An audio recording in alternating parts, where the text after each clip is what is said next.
Do you struggle to let people in? Do you find it hard to trust? Do you do so much on your own that you don't ask for help? Well, the thing is, the more we isolate, the lonelier it gets, and the bigger the risk of your heart closing off completely. So don't let your heart shrink. It is safe to let people in. My name is Angela Cleary. I'm a feminine empowerment coach. I specialise in healing after narcissistic abuse, and I also offer twin flame and spiritual guidance. This is the thing. We think that we can give love and give love and give love, and that, it's okay that we don't receive. That, we're all right. We've gone a long enough time without love coming in that we're okay. But the way this happened for me was literally I had a kind of a trapdoor energy. I could let love out, but I couldn't let it in. But the more I wasn't letting it in, the more my heart was actually turning to stone. And I did a video on this last year around the start of December. I actually called the video, Don't Let Your Heart Turn to Stone. And this year, it's kind of reminded me of the Grinch. I'll start with the Grinch for a minute because it is Christmas. So I bought a Christmas jumper, a Grinch Christmas jumper. And initially I was holding the jumper in the shop and I was like, I don't really want this. This is negative energy. This is like closed heart energy. It's like, I don't want to be the Grinch that stole Christmas. But then I remembered the video I did last year and how the Grinch wasn't all that bad. His heart was just too small because he was hurt and because he wasn't letting people in anymore. And that's the way my heart went. It was shrinking and it was shrinking and shrinking and shrinking. But I had, like the little girl in the movie, I had my own version of Cindy Lou, and I had a really good friend who helped me to trust again, to help me to let people in. So I actually bought the jumper because of the good side of the story and how important it is not to let your heart shrink. And this is it, a lot of us have gone through, we're all on this ascension journey, but a lot of us have gone through a lot of endings around relationships, families, and friendships. So we ended up completely in hermit mode, completely isolated from the world. And we ended up in hyper independence. Now, I'm all for independence. It's so fucking important. We're learning the dynamic of not being codependent on others and how to live for ourselves, how to get good at being on our own, which is so important because we're always, from the moment we're born, we're codependent. And we're always needing somebody else to be in our lives to make us happy. But this is something that we really do have to learn on our journey, is to get good at being on our own. But because of the pain we've been through, we get too fucking good at it.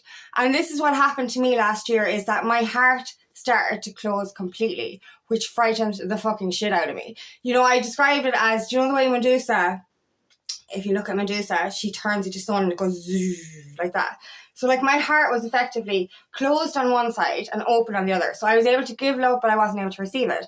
But I could feel that the stone, it was reaching over to the other side. So effectively what it felt like was that if I stayed closed off to letting love in, I wouldn't be able to let love out because my heart would close completely. My heart would shrink down to the size of the Grinch's heart, effectively.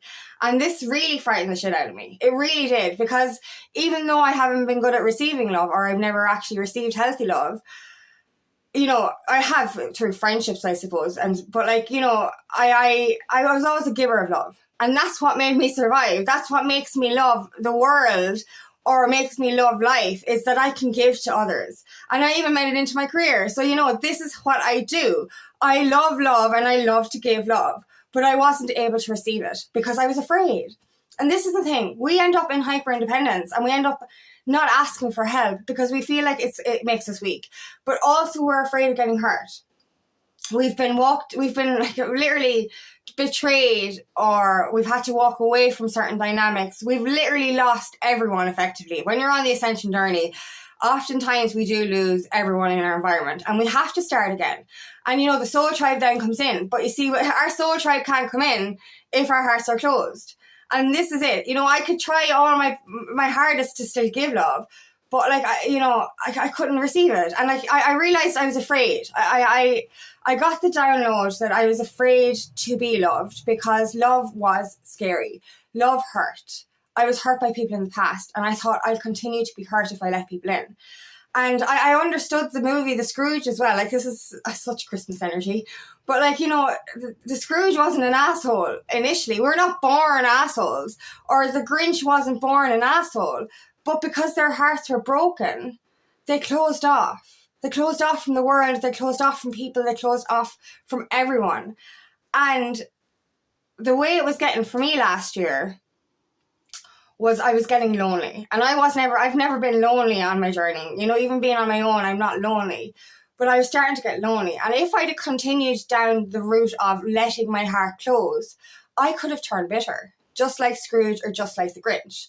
And that's a fact. You know what I mean? It actually makes us weaker, and it makes us bitter if we don't let love in.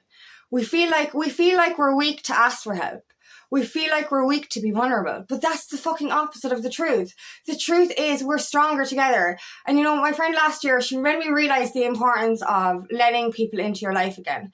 Now I see the power in community. I always understood the power of community. I always did. But when you go into that hyper-independence, you literally kind of go, I have to do this on my own. Everyone is left anyway, so I'm just going to have to get this shit done on my own. I have to do everything on my own, and that's it. And that's the way it was, like, for me. And it's just like, hold on now.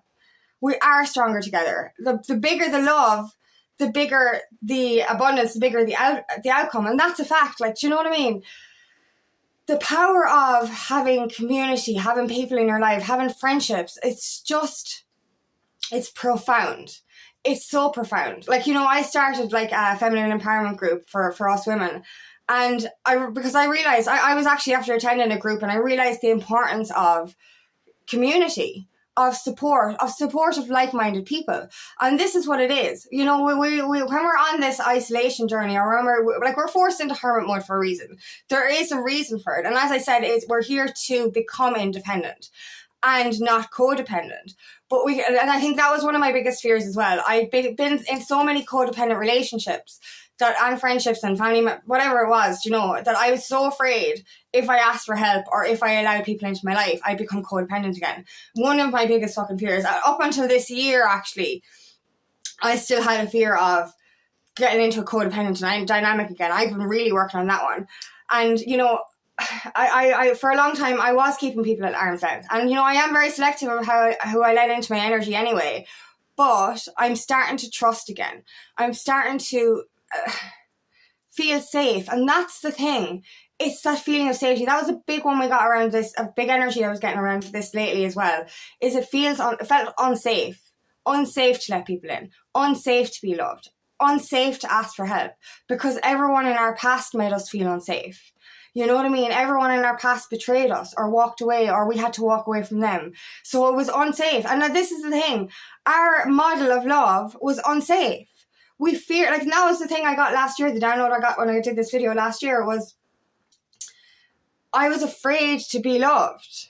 I was actually afraid of it because of obviously the fear of being hurt, but mainly the fear because it's so unsafe. It's like, oh my God, I can't do this again. And you know, so we put up these fucking walls and we think that we're protecting ourselves, but we're not. These walls are actually detrimental to our emotional and physical health because we end up going completely isolated and completely closed off into that fucking cave like the Grinch. Like he had his little dog. Oh, I have my fur baby, so I'm never really alone, thankfully. But like, you know, it gets comfortable. It gets comfortable because you think, okay, I'm safe here, I'm safe here, I'm safe here. No one can touch me, no one can hurt me. But you end up completely turning to fucking stone effectively. Your heart just keeps shrinking and it's painful. It's fucking painful. You know, and you don't even realise it until after somebody makes you feel safe. And that's the thing, you know, I'm still working on that wound myself. I still have that feeling of unsafety. I still fear that if I let too many people in, I'm going to get, you know, hurt again. But there's that phrase, you know, like, it's better to have loved and lost than to have never loved at all. And that's a fucking fact. I would rather have felt the feeling of friendship, of love, of, you know, comfort, of safety, even if it was brief, and even if that person turned around and betrayed me, because for one moment I got to feel love. I got to feel that magic. And that's what love is. Love is magic. Our purpose on this planet is to love and be loved unconditionally. Not to be loved conditionally or not to have toxic love, but to fucking strive to open our hearts and have unconditional love in our lives. To actually feel that magic. And you know, it doesn't have to be romantic love. It can be the love of a pet, the love of nature, the love of yourself. This is the most important one, because you know, the longer we continue to allow our hearts to shut down. We stop loving ourselves as well. We stop feeling any kind of love for anything. And, you know, as I said, my whole life purpose is to love people and to give to people and to help people. How am I going to do that if I allow my heart to close off completely? Do you know what I mean? We think that we can. Like, I thought that I could. I thought that I could have one side of my heart closed off and one heart of it opened. I was like, you know, it's grand, I can give. But, like, you know, it's like the law of cause and effect, or, you know, giving and receiving. You know what I mean? It works both ways. You need to give in order to receive. You need to receive in order to give. So how am I going to give love out of an empty heart? That's effectively, I never really even considered that before. But my heart was emptying. The more I closed off, it was empty and devoid of love. So where, like, I was scraping the bottom of the barrel to give every part of me out to other people. But how could I give when I couldn't receive?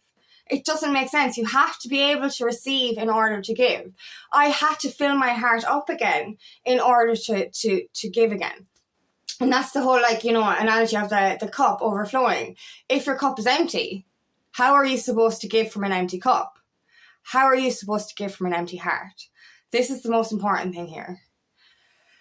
It really is safe to let people in. And, you know, the more you heal, the more you do heal your heart wound and heal the stuff that you've gone through. So if you had a history of attracting narcissistic relationships like I did, once you've healed your empath wound as well, and your empathy becomes a superpower, your energy radar is on fucking fire. So literally you can detect a narc a mile away, and narcs won't come to you anyway. When you're divinely protected, when you do that inner work, nothing can actually penetrate this.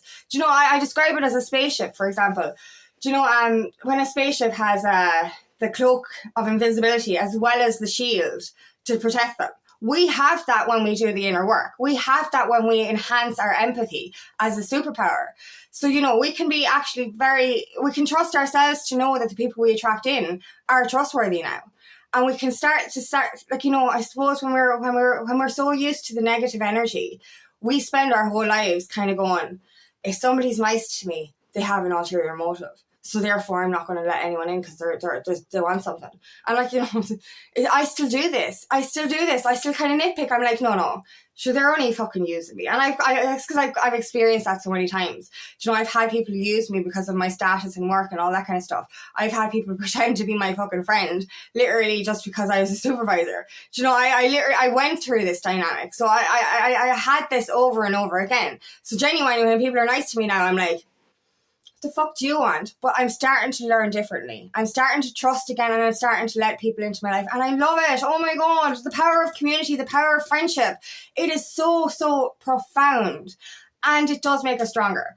Ever since I opened my heart again last year, this year has been a turbulent year for all of us, but I have gotten so much done. I have transformed so much, and I have literally created so much in my career and in my life, because I opened my heart again, and because I didn't do it on my own and I let people in. So it really is safe to trust. It's safe to let your guard down, and please do not let your heart shrink. Let it grow to the biggest size it will ever grow, because you deserve healthy love, but you deserve support as well. You do not have to live this life on your own. You do not have to suffer on your own. And I promise you, we are definitely stronger together. So thank you so much for listening today, and I really hope this resonates. If it does, please like and share, and please subscribe to my channel so I can reach as many people as possible. And if you'd like help on your journey, please book me for a free discovery call today. I'd love nothing more than to help you on your path. Also, I have another channel called Aligning with Angie, where I share a guided meditation every week. The info for that is in the description box.